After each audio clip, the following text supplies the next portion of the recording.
কাল থেকে মার্কেটে যে খবর ছড়াচ্ছে যে গৌতম গম্ভীরকে টেস্ট টিমের হেড কোচ থেকে বাদ দিয়ে দেওয়া হবে এবং তার পরিবর্তে ভিভিএস লক্ষ্মণকে ইন্ডিয়া টিমের হেড কোচ করা হতে পারে টেস্ট দলের, সেটা পুরোপুরি মিথ্যা এবং সেটা পুরোপুরি ভিত্তিহীন। এমনটাই কিন্তু জানিয়ে দিয়েছে বিসিসিআই যে বর্তমান সেক্রেটারি রয়েছে সঞ্জীব, সে জানিয়ে দিয়েছে যে এইটি একেবারে ভিত্তিহীন।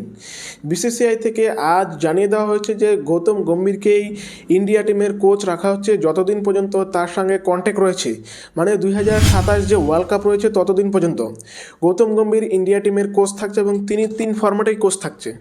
কারণ গৌতম গম্ভীর টেস্ট টিমে অতটা সফলতা পায়নি যতটা সফলতা তিনি ওডিআই এবং টি20তে পেয়েছে, এটা সবাই জানে। কিন্তু তারপরেও অনেকেই প্রশ্ন করছিল যে গৌতম গম্ভীরকে টেস্ট দল থেকে সরিয়ে দেওয়া হোক এবং বিসিসিআইর উচিত রেড বল এবং হোয়াইট বলে আলাদা আলাদা কোচ নিযুক্ত করা, যেটা অনেক দেশই করছে বর্তমানে। রেড বল এবং হোয়াইট বলকে আলাদা আলাদা করছে এবং সেরকমই ইন্ডিয়াকেও সেই পথে হাঁটা উচিত। কিন্তু না, গৌতম গম্ভীরকেই রাখছে ইন্ডিয়া।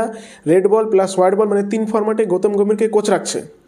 অনেকেই দাবি করছিল যে ভিভিএস লক্ষ্মণই যোগ্য এবং ভিভিএস লক্ষ্মণকেই উচিত ইন্ডিয়া টিমের এখন দায়িত্ব নেওয়া রেড বলে। কারণ রেড বলে আমরা কিন্তু একেবারেই বাজেভাবে পারফর্ম করছি কিছুদিন ধরে। 2024 আমাদের নিউজিল্যান্ডের কাছে আমরা হোয়াইট হাউস হয়েছি এবং এই যে 2025 আমরা সাউথ আফ্রিকার কাছে হোয়াইট হাউস হয়ে গেলাম। একমাত্র ইংল্যান্ডে গিয়ে সিরিজ ড্র ছাড়া এবং ওয়েস্ট ইন্ডিজের সাথে জিতা ছাড়া কিন্তু আমরা সেরকম কোনো সফলতাই পাইনি টেস্ট ক্রিকেটে। আর টেস্ট ক্রিকেটে এর জন্য গৌতম গম্ভীরের যে কোচিং স্টাইল এবং গৌতম গম্ভীরের পদ নিয়ে কিন্তু অনেক রকমের সমালোচনা হয়েছে ক্রিকেট মহলে। তাই অনেকে চাচ্ছিল যে গৌতম গম্ভীরকে বাদ দিয়ে গৌতম গম্ভীরের বদলে ভিভিএস লক্ষ্মণকেই ইন্ডিয়া টিমের কোচ করে দেওয়া হোক, বিশেষ করে টেস্টে। কারণ টেস্টে গৌতম গম্ভীর যেরকম টি20 এবং ওডিআইতে সফলতা এনে দিয়েছে সেরকম সফলতা সে পাচ্ছে না। এর পিছনে অনেক রকমের কারণ রয়েছে। তার মধ্যে একটা কিন্তু গৌতম গম্ভীর এবং তার যে স্টাইল, তার যে অ্যাপ্রোচ, মানে ইন্ডিয়াতে স্পিন ফ্রেন্ডলি পিচ বানানো এবং যেই পিচের মধ্যে ইন্ডিয়ান ব্যাটাররা খেলতে পারছে না, স্পিনকে ভালো না খেলা ইন্ডিয়ান ব্যাটাররা এবং ব্যাটিং একেবারে ভালোভাবে পারফরমেন্স না করা, খারাপ পারফরমেন্স করা, এইসব বিষয় নিয়ে গৌতম গম্ভীরের উপরে প্রশ্ন উঠছিল। এবং সেই সব প্রশ্নের জন্য অনেকে মনে করছিল যে ইন্ডিয়ার উচিত ভিভিএস লক্ষ্মণকেই ইন্ডিয়া টিমের হেড কোচ বানিয়ে দেওয়া টেস্ট দলে, বিশেষ করে। কারণ টি20 যেহেতু বিশ্বকাপ 2026 কিছুদিন পরেই, তাই গৌতম গম্ভীরকে টি20 থেকেও সরানো উচিত না। এবং 2027 যেহেতু ওডিআই ওয়ার্ল্ড কাপ রয়েছে, তাই 2027 গৌতম গম্ভীরকেই ওডিআই টিমেরও কোচ রাখা উচিত। যেহেতু তার আন্ডারে 2025 চ্যাম্পিয়ন্স ট্রফি জিতেছে।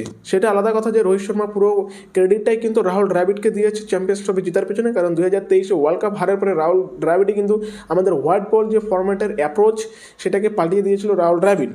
এবং সে অন্য কথা, কিন্তু 2027 যেহেতু সামনে রয়েছে এবং সেই কথা সামনে রেখেই বর্তমানে কোচিং প্যানেলে সেই রকম কোনো অদল বদল না করে বা কোচিং প্যানেলকে সেইভাবে ভেঙে চুরে না দিয়ে যেইটা আছে সেটাকে ভালো মতন জোড়াতালি দিয়ে কোনো রকমের চালাতে যাচ্ছে বিসিসিআই। এবং বিসিসিআই এটাই চাচ্ছে যে গৌতম গম্ভীর থাকুক 2027 পর্যন্ত ওডিআই টিমের, টেস্ট টিমের, এমনকি টি20 দলের কোচ, এবং সেই সামলাক দলটাকে।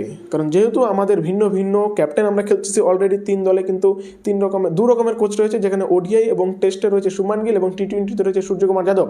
এখন অনেক রকমের রিপোর্ট আসছে যে 2027 ওয়ার্ল্ড কাপের কথা মাথায় রেখে হয় রোহিত শর্মা বা শ্রেয়স আয়ারকেও কোচ ক্যাপ্টেন্সি দেওয়া হতে পারে এই নিউজিল্যান্ড সিরিজে, সেটা পরের কথা।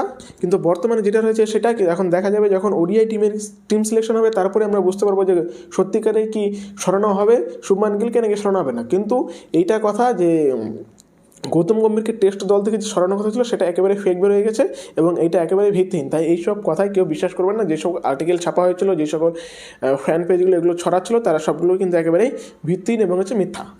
ধন্যবাদ।